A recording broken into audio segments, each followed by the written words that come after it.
Assalamualaikum warahmatullahi wabarakatuh. Apa kabar anak-anakku sekalian? Semoga kalian sehat selalu dan tetap semangat untuk mengikuti pelajaran pendidikan Pancasila kewarganegaraan di situasi pandemi COVID-19 seperti saat ini. Untuk anak-anakku sekalian yang ada di kelas 11, kita akan melanjutkan materi kita tentang bab 2.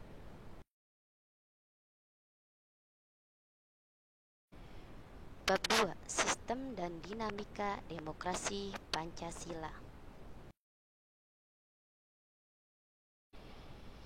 Minggu lalu kita sudah belajar mengenai materi tentang hakikat demokrasi.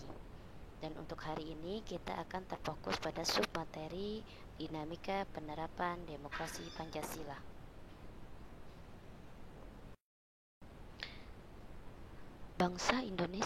Bagi bangsa Indonesia, pilihan yang tepat dalam menerapkan paham demokrasi adalah dengan demokrasi Pancasila. Paham demokrasi Pancasila sangat sesuai dengan kepribadian bangsa yang digali dari tata nilai sosial budaya sendiri. Hal itu telah dipraktikkan secara turun-temurun jauh sebelum Indonesia merdeka.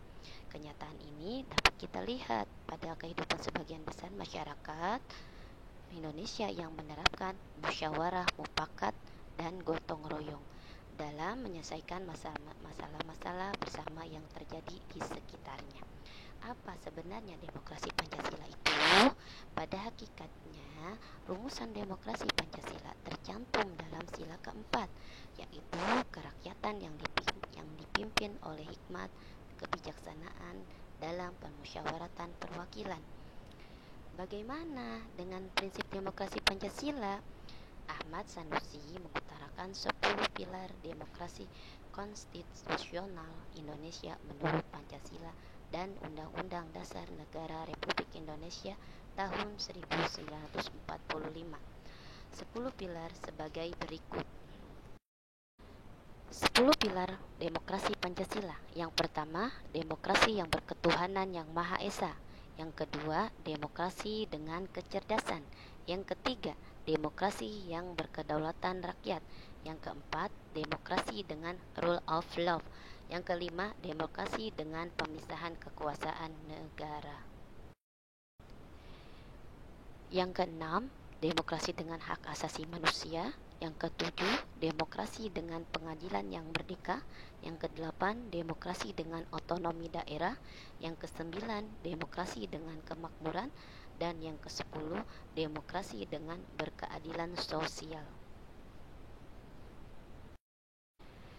Demokrasi Pancasila mengandung beberapa nilai moral yang bersumber dari Pancasila, yaitu adanya persamaan bagi seluruh rakyat Indonesia, keseimbangan antara hak dan kewajiban, pelaksanaan kebebasan yang dipertanggungjawabkan secara moral kepada Tuhan Yang Maha Esa, diri sendiri dan orang lain, mewujudkan rasa keadilan sosial, pengambilan keputusan dengan musyawarah mufakat, mengutamakan persatuan nasional dan kekeluargaan, menjunjung tinggi tujuan dan cita-cita nasional. Untuk melihat apakah suatu sistem pemerintahan adalah sistem yang demokratis atau tidak, dapat dilihat dari indikator-indikator yang dirumuskan oleh Afan Gabar berikut ini. Yang pertama, bagaimana akuntabilitasnya? Yang kedua, bagaimana rotasi kekuasaannya? Yang ketiga, bagaimana rekrutmen politik yang terbuka? Dan yang keempat, bagaimana pemilihan umum dan bagaimana pemenuhan hak-hak dasar. Nah, dengan berdasarkan pada indikator-indikator yang disebutkan di atas, berikut ini dipaparkan perkembangan demokrasi pada masa-masa setelah kemerdekaan Republik Indonesia. Yang pertama, pelaksanaan demokrasi di Indonesia pada periode 1945 sampai 1949. Yang kedua, pelaksanaan demokrasi di Indonesia pada periode 1949 sampai 1959. Yang ketiga, pelaksanaan demokrasi di Indonesia pada periode 1959 sampai 1965. Yang keempat, pelaksanaan demokrasi di Indonesia pada periode 1965 sampai 1998. Yang kelima, pelaksanaan demokrasi di Indonesia pada periode 1998 sampai sekarang. Pelaksanaan demokrasi di Indonesia pada periode 1945 sampai 1949. Pelaksanaan demokrasi baru terbatas pada proporsinya pers yang mendukung revolusi kemerdekaan. Adapun elemen-elemen demokrasi yang lain belum sepenuhnya terwujud karena situasi dan kondisi yang tidak memungkinkan. Hal ini dikarenakan pemerintahan harus memusatkan seluruh energinya bersama-sama rakyat untuk mempertahankan kemerdekaan dan menjaga kedaulatan negara agar negara kesatuan tetap hidup. Pelaksanaan demokrasi di Indonesia pada periode 1949 sampai 1959. Pada periode ini terjadi 2 kali pergantian Undang-Undang Dasar. Pertama, pergantian Undang-Undang Dasar 1945 dengan Konstitusi RIS pada rentang waktu 27 Desember 1949 sampai dengan 17 Agustus 1950.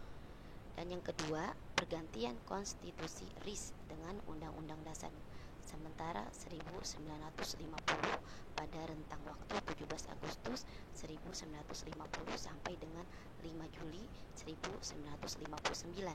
Pada periode pemerintahan ini, bentuk negara kembali berubah menjadi negara kesatuan dan sistem pemerintahan menganut sistem parlementer.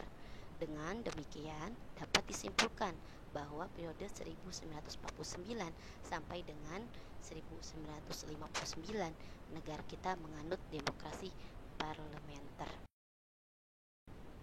Nah, selanjutnya pelaksanaan demokrasi di Indonesia pada periode 1959 sampai 1965.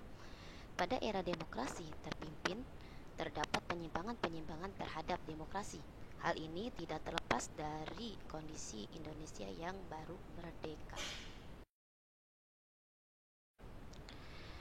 Sedangkan pelaksanaan demokrasi di Indonesia pada periode 1965 sampai 1998, era baru dalam pemerintahan dimulai setelah melalui masa transisi yang singkat yaitu antara tahun 1966 sampai 1968. Ketika Jenderal Soeharto dipilih menjadi Presiden Republik Indonesia, era yang kemudian dikenal sebagai Orde Baru dengan konsep demokrasi Pancasila.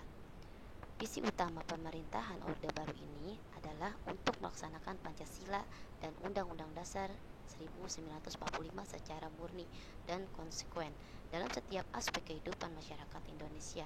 Dengan visi tersebut, Orde Baru memberikan secercah harapan bagi rakyat Indonesia. Rakyat Indonesia mengharapkan adanya perubahan-perubahan politik menjadi lebih demokratis. Harapan tersebut tentu saja ada dasarnya. Orde Baru dipandang mampu mengeluarkan bangsa Indonesia keluar dari keterpurukan.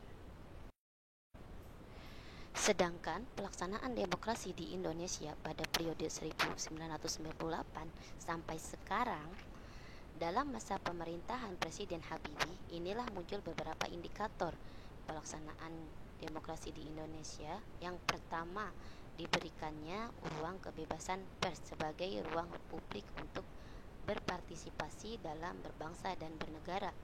Dan yang kedua, diberlakukannya sistem multipartai dalam pemilu tahun 1999.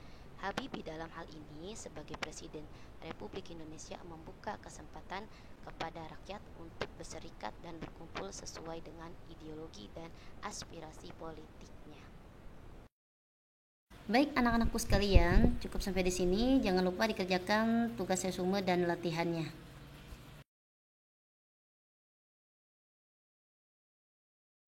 Cukup sekian dan terima kasih. Semoga ilmunya bermanfaat. Wassalamualaikum warahmatullahi wabarakatuh.